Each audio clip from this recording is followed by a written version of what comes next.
è Faiana e poi Cavagnana ci portato.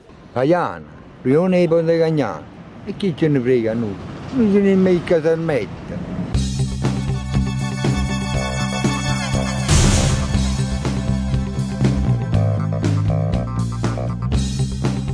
Oggi la sfida verte sul chi ride prima perde. Sì, chi ride classico. prima quindi senza occhiali giustamente. Via. E via. Guardatevi negli occhi.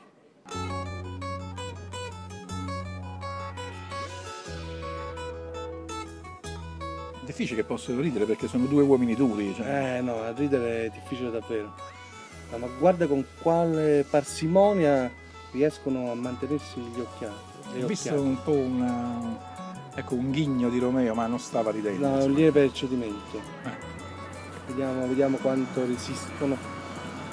Sa che resistono più di noi, nel senso che durano più di 25 minuti. Sì, mi sa di sì proprio. Ci colleghiamo dopo? Colleghiamoci dopo. Rieccoci. Ecco. Stanno ancora così, nessuno ride. Speriamo che rida qualcuno a casa. Perché... No, anche perché noi dobbiamo dare la linea fra poco. Sì. Cioè, Cioè, questa finisce 0-0. Sì, questa sfida qui mi sembra proprio molto da parecchio. Sai quelle partite senza gol? Senti, ci colleghiamo dopo intanto, Sì. Andiamo da Andrea. Rieccoci. Ecco.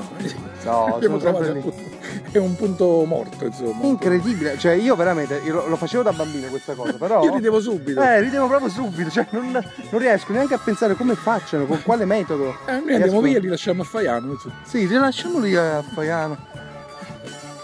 Belli. Li lasciamo a Faiano solo 0-0, il nulla di fatto oggi, pareggio. Pareggio, oggi è pareggio, non c'è sfida,